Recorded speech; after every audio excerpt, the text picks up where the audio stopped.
जो नाम जप करते हैं, नामी सदैव उनकी रक्षा में उनके पास रहता है।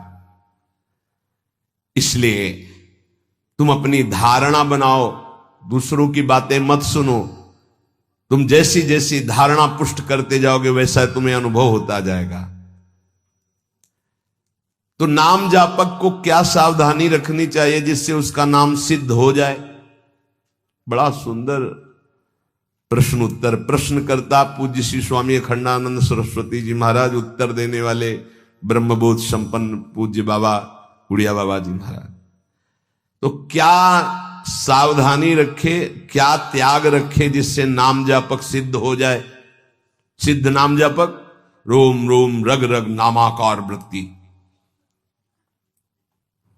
पहले तो असंबद्ध प्रलाप छोड़े, असंबद्ध बेमतलब की बातें।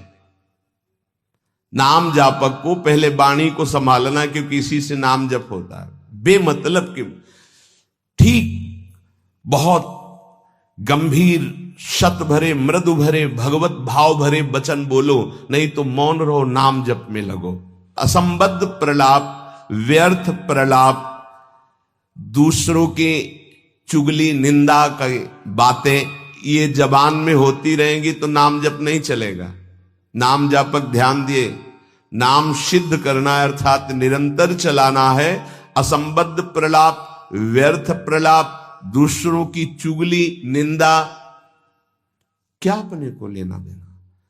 हमको तो सबको भगवत स्वरूप देखना है। किसी की निंदा क्या करनी, किसी की चुगली क्या करना। दूसरा, चोरी, चोरी नहीं, मन और वचन कर्म से भी किसी की चोरी करने की चेष्टा हमारे अंदर नहीं होनी चाहिए। किसी भी तरह होता है मन में, जब प्रलोभन जागृत होता है तो ऐसी चेष्टाएं होने लगती। कदापि नहीं। किसी की कोई वस्तु पड़ी, हमारा अधिकार नहीं, पड़ी रहने दो। बोले हमें मार्ग में मिली, क्यों, तुमने क्यों उठा लिया? वो पुनः मार्ग में लौट के आता, उठा नहीं। बोले कोई उठा ले, तो कोई उठा ले, तुम तो उपासक हो, तुमने क्यों उठा लिया? तुम्हें क्या आवश्यकता है? आवश्यकता होगी हरि तुम्हें देंगे। बोले हरि ने ही तो दी, रास्ते में पड़ी थी। नहीं नहीं, ऐसे नहीं। उपासक को इन बातों पर बहुत ध्यान देना है, वो चोरी मानी जाएगी। आपने क्यों उठाया? आपको चले जाना है, वो पुनः लौट कर आएगा उसको, या जो उठा ले। हमारा कर्तव्य नहीं, हमें न किसी की चोरी करनी है मन से, ना तन से, और ना कोई हमें चेष्टा ऐसी चोरी वाली। हिंसा और व्यभिचार नाम जापक में अगर ये दोष हैं तो बाबा बहुत स्पष्ट कहने वाले महापुरुष, क्योंकि जो ब्रह्मबोध संपन्न भगवत प्राप्त महात्मा होते हैं वो सही औषधि देते हैं। एक बार किसी ने बाबा से पूछा कि बाबा हमारा कल्याण कब होगा? सभा में पूछ, बाबा ने कहा तुम्हारा 7 जन्म में भी कल्याण नहीं होगा। तो उनका ऐसा बाबा क्यों? इसी शब्द का उच्चारण कीजिए, बेविचारी का कल्याण कभी नहीं। बहुत कठोरता से डांटा। और वो जो देख रहे होंगे वो तभी डांट रहे थे, जैसे अपने पुत्र से प्रियता रखती हुई डांट लगाई जाती है, ऐसे महापुरुष डांटते, अपमान नहीं करते। वो अपमान नहीं है, वो सुधार, वो शब्द जाएगा और आग पैदा कर देगा और उसको व्यभिचार से उठा देगा, ऊपर उठा देगा। अब आप नाम भी जप कर रहे हो, माला भी चला रहे हो, आप व्यभिचार भी कर रहे हो, नाम जब सिद्ध होगा, माला जब सिद्ध होगा? नहीं। अपने धर्म के अनुसार चले। कोई भी नशा करने वाले को नाम जब सिद्ध नहीं होता। उपासक के जीवन में कोई नशा नहीं होना चाहिए। हमें लगता है भगवत कृपा है, कोई व्यसन, झूठ नाम जापक को नहीं बोलना चाहिए। अब हाथ में माला है, बात करने में हम झूठ बोल दें तो हमारे नाम जप का मतलब क्या रहा? झूठ क्यों बोलते हैं? क्यों डरते हो? क्यों छुपाव कर रहे हो? किस बात के लिए झूठ बोल रहे हो? झूठ को पाप माना ही नहीं जा रहा। अब कलयुग का प्रभाव देखिए, वो लिखा हुआ है प्रभाव में कि झूठे ही देना, झूठे ही लेना, झूठे ही भोजन, झूठ चबेना। क्यों झूठ बोलो, सही बोलो ना, झूठ बोलने की जरूरत क्या है। जैसे आपसे कोई प्रश्न करे उसका उत्तर सही दे दो, डरो मत, डरने की जरूरत नहीं। और कुछ ऐसा होता है जो सत्य को संभालने के लिए, सत्य को हृदय में रखने के लिए वो जो बोला जाता है वो किसी का अहित कार्य नहीं होता। आप कितना भजन करते हैं, आप तो बहुत भजन करते हैं, भजनानंदी है, तो अब हम सत्य को बोल के इतने मार नहीं, हमसे क्या भजन होता है। गुरु कृपा से जो कुछ होता हो तो होता है, हमें तो नहीं लगता कि हमसे ऐसा कुछ भजन। और वो झूठ नहीं माना है, अब उतने सत्यवादी नहीं कुछ में वो जरा सा छेड़ा हुआ पूरी दिनचर्या अपनी पूरी उनको बता दी कि हाँ ऐसे ऐसे। सत्य को कभी कभी गुप्त रखने के लिए बाहरी बातें, वो किसी का अहित या मंगल के लिए नहीं, हम अपने अभिमान को पुष्ट करने वाली बात नहीं बोलते, अपने साधन भजन को हम गुप्त रखते हैं। लेकिन हम व्यर्थ के व्यवहार में क्यों झूठ बोले। हमारा स्वरूप पूरा का पूरा कुंज कुटीर है, कुंज कुटीर, हित सहचरी हित, इष्टदेव हित, आचार्य हित, सत्य को कहीं कहीं गुप्त रखने के लिए हमारा भजन, हमारा साधन, हमारी गुरु संगोष्ठी, हमारी प्रेम संगोष्ठी, इनके विषय में सत्यवादी न बन। कभी कभी सत्य को, एक गाय भागती जा रही थी, कुछ मारने वाले पीछे पकड़े थे, एक सत्यवादी, तुमने गाय को देखा, उन्होंने कहा हाँ इधर गई, उसको उन्होंने, तो जब शरीर उनका पूरा हुआ तो उनको नरक मिला इस सत्य बोलने के कारण।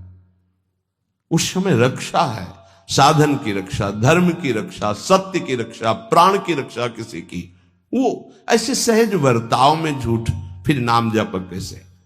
असंबद्धा प्रलाप, व्यर्थ प्रलाप, चुगली, निंदा, हिंसा, व्यभिचार, नशा, झूठ और गाली।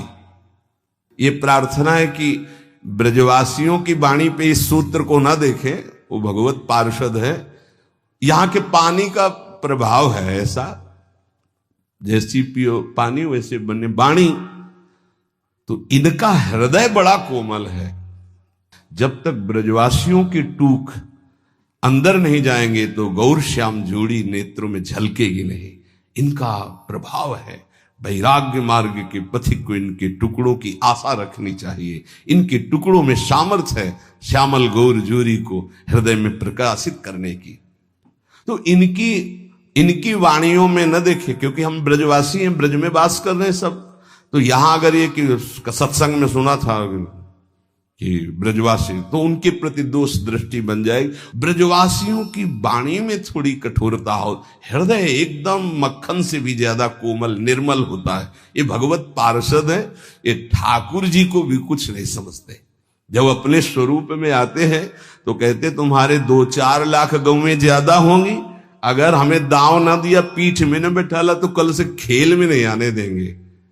खेल में कौन किसका गुस्सैया, चलो बाहर। तो ठाकुर जी भी कान पकड़ते, हाथ जोड़ते, ये उन्हीं के सखा है। इस रज में मां के गर्भ से प्रकट हुए ये प्रेम भूमि शिव शनकादि बंदित रज है। तो ब्रजवासियों पर ये दोष दृष्टि न रखे, अपनी वाणी को संभाले, कभी अश्लील शब्द और गाली आदि न बके, नहीं तो भजन सिद्ध होने में बाधा पड़ेगी। जो देहात्म बुद्धि से व्यवहार करता है उसके नाम जप में बाधा पड़ती है। देहात्म बुद्धि, स्त्री पुरुष शरीर का भाव रख करके फिर व्यवहार करोगे तो काम क्रोध आदि की लीलाएं तो हो ही जाएंगी। उपासक को सदैव दैवी संपदावान बनना चाहिए। भगवद स्मरण और सद आचरण, ये 2 असाधन को मिटाने के लिए सर्वसमर्थ साधना है। ध्यान दीजिए, समस्त असाधनों को मिटाने के लिए ये 2 बहुत जोर के हैं। भगवत स्मरण निरंतर, ये निरंतर शब्द बहुत कठिन है। बड़े अच्छे साधक हैं जो निरंतर शब्द पर स्थित हो रहे। माला 2 माला गिनती वाले माला करके फिर निश्चिंत हो गए, बात अलग है। निरंतर भजन और आचरण पवित्र, बस आप चिंता मत करो, परिपक्व स्वभाव जागृत हो जाएगा, भगवदाकार वृत्ति। भगवान श्री कृष्ण चंद्र जी अर्जुन जी को उपदेश दे रहे हैं, श्रेयान स्वधर्मो विगुणः परधर्मात् स्वनिष्ठितात् स्वधर्मे निधनम श्रेयः परधर्मो भयावह। अच्छी तरह आचरण में लाए हुए दूसरे के धर्म से गुणों की कमी वाला अपना धर्म श्रेष्ठ है। अपने धर्म में तो मरना भी कल्याणकारक है, दूसरे का धर्म भय देने वाला है। व्याख्या, श्रेयान स्वधर्मो विगुणः परधर्मात् स्वनुष्ठितात्। बाहर से दूसरे का धर्म बड़ा गुण संपन्न दिखाई दे रहा है, उसके पालन में बड़ी सुगमता है, तुम्हारे मन को आकर्षित कर रहा है। वो धन का, वैभव का, सुख सुविधा का, मान बढ़ाई का, बहुत जल्दी भगवत प्राप्ति का, जीवन भर आराम सुख व्यवस्था का प्रलोभन दे रहा है। तुम अपने धर्म से विचलित होकर उसको स्वीकार कर लेते हैं तो तुम्हें भयावह, भय के सिवा और कुछ नहीं मिलने वाला। यह ध्यान देना है। किसी भी तरह के प्रलोभन से अपने साधन पथ का, अपने धर्म का, अपने मार्ग का त्याग नहीं किया जाता। इसके विपरीत अपने धर्म में बाहर से देखने में ज्यादा गुण नहीं दिखाई देते, धर्म के पालन में बड़ी कठिनता हो रही है, पालन करने में मन नहीं लग रहा, धन वैभव सुख सुविधा मान बढ़ाई ये कुछ नहीं मिल रहा, पूरा जीवन कष्टमय है, तो भी हम अपने धर्म का पालन करेंगे, छोड़ेंगे नहीं, तो परम कल्याण निश्चित। दो बातें बताई। आप अपने धर्म से चल रहे हैं, जो भी आपको गुरु परंपरा से धर्म मिला, इसलिए हम गुरु परंपरा, क्योंकि हम भागवत धर्म को ही प्रधान मानते हैं। शरीर धर्म इसको तो भगवान ही कहते हैं, सर्वधर्मान परित्यज्य मामेकम शरणम व्रज। पर धर्म क्या है? शरीर धर्म। स्वधर्म क्या है? भगवत प्राप्ति कर लेना, स्वरूप में स्थित हो जाना। ये स्व नहीं है, स्वधर्म ये स्व नहीं, ये पर है। पर धर्मो भयावह, इसीलिए तो तुम्हें भय प्राप्त हो रहा है, इसीलिए मृत्यु प्राप्त हो रही। अविनाशी को भय, अविनाशी को मृत्यु, ये पर धर्म है। बाहरी व्याख्या करें तो वर्ण आश्रम धर्म को प्रधानता करके, लेकिन उस धर्म का भी फल है कि इसी का त्याग हो जाए और स्व में स्थित हो जाए। अगर उसी में फंसा रहा तो नहीं। हमारा धर्म पालन करने के समय हमें जीवन में कष्ट मिल रहा है, निंदा भी हो रही है, सुख वैभव भी नहीं है, बड़ा परेशानी है, और हम अपने धर्म का पालन कर रहे हैं तो परम कल्याण। दूसरा हमें प्रलोभन दे रहा है, बाहर से देखने में गुण संपन्न और उस धर्म में बड़ी सुगमता है, पालन करने में बड़ा मन लगता है, धन वैभव सुख सुविधा मान बढ़ाई ये सब जीवन भर खूब भोग आराम, हम अपने धर्म का त्याग करके उसे स्वीकार कर लिए तो भयावह परिणाम में भय प्राप्त होगा। कई ऐसे प्रलोभनों में धर्म परिवर्तन कर लेते हैं, कई ऐसे प्रलोभनों में अपने साधन का परिवर्तन कर लेते हैं। नहीं, परिणाम में भयावह, भगवान कह रहे परिणाम मंगल में नहीं होगा। अपने धर्म के पालन में कठिनता हो, मन भी ना लगे, धन वैभव सुख सुविधा मान बढ़ाई भी ना मिले, जीवन भर कष्ट सहना पड़े, तो भी हम अपने धर्म का त्याग नहीं करेंगे, तो उसका परिणाम होगा परम मंगल, परम सुख। मनुष्य के लिए